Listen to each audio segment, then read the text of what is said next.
দক্ষিণ শালমৰাৰ কুমনিত আছুত বিনামূলীয়াকৈ চেনিটাইজেশ্যন কৰাৰ লগতে মাস্ক বিতৰণ। কৰোনা ভাইৰাছৰ ভয়াৱহতাৰ প্ৰতি লক্ষ্য ৰাখি ৰাইজক সজাগ কৰাৰ উদ্দেশ্যৰে দক্ষিণ শালমৰা মানকাট জিলাৰ দক্ষিণ শালমৰা সমষ্টিত আজি পুৱা 9 বজাত কুমনি গাঁও পঞ্চায়ত এলেকাৰ প্ৰায় 1 সহস্ৰাধিক লোকক বিনামূলীয়াকৈ চেনিটাইজেশ্যন কৰাৰ লগতে মাস্ক বিতৰণ কৰে। আনহাতে আঞ্চলিক আছুৰ সভাপতি ৰবিকুল ইছলামে কেইজনমান কৰ্মীক লগত লৈ মাস্ক বিতৰণ কৰে আৰু কৰোনা ভাইৰাছৰ পৰা ৰক্ষা পাবলৈ ৰাইজক সামাজিক দূৰত্ব মানি চলাৰ আহ্বান জনায়।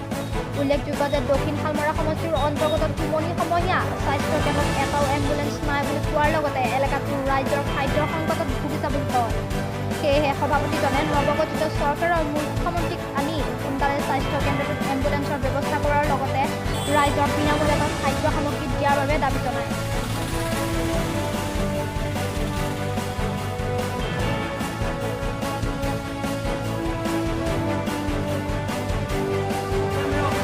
দক্ষিণ শালমৰা মানকাট জিলা ছাত্ৰ সন্থাৰ অন্তৰ্গত দক্ষিণ শালমৰা মানকাট জিলা ছাত্ৰ সন্থাৰ নিৰ্দেশ মূলে দক্ষিণ শালমৰা আঞ্চলিক ছাত্ৰ সন্থাৰ আজি আমি দক্ষিণ শালমৰা অঞ্চলত যিমানখিনি মানুহক সজাগ আৰু সচেতন কৰিব লাগে ক'ভিডৰ লৈ আৰু যি ক'ভিডৰ মহামাৰী ভয়ংকৰ ৰূপ ধাৰণ কৰিছে সেই সময়ত আমি দেখা পাইছোঁ দক্ষিণ শালমৰা একাংশ মানুহ ক'ভিড সলনি কৰে। সেইকাৰণে আজি আমি পুলি পদক উপস্থিত হওঁ দক্ষিণ শালমৰা আঞ্চলিক ছাত্ৰ সন্থাৰ পৰা আৰু মাস্ক চেনিটাইজাৰ বিতৰণ কৰিব আৰু মানুহক সজাগ কৰিব চেষ্টা কৰি আছোঁ।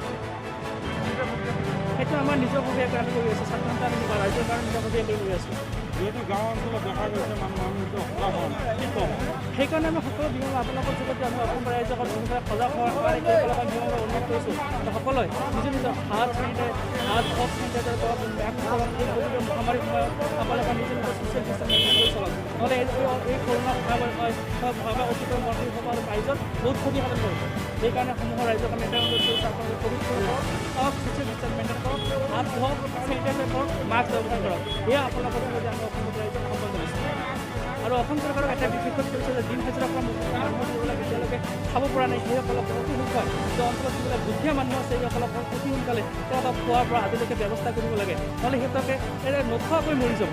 সেইকাৰণে অসমৰ চৰকাৰ মাননীয় অসমৰ মুখ্যমন্ত্ৰী ডাঙৰক আমি অনুৰোধ কৰিছোঁ যে আপোনালোকৰ নেতৃত্বত আপোনাৰ যি মানুহে নিৰ্দিষ্ট কৰি দিন হাজিৰা কৰি পইচা খোৱা মানুহবিলাকক দিন হাজিৰা কৰি খোৱা মানুহবিলাক অকণমান খাদ্যৰ ব্যৱস্থা কৰক। সেয়ে আমাৰ অনুৰোধ। যি সময়ত অসমত ক'ভিডৰ ভয়ংকৰ কৰিছে সেই সময়ত দেখা গৈছে যে দক্ষিণ শালমৰা স্বাস্থ্য কেন্দ্ৰত এম্বুলেন্স নাই। চাওক, এই আমাৰ দক্ষিণ শালমৰা আঞ্চলিক ছাত্ৰ সন্থাৰ আজি নহয় আপোনালোকৰ সংগঠন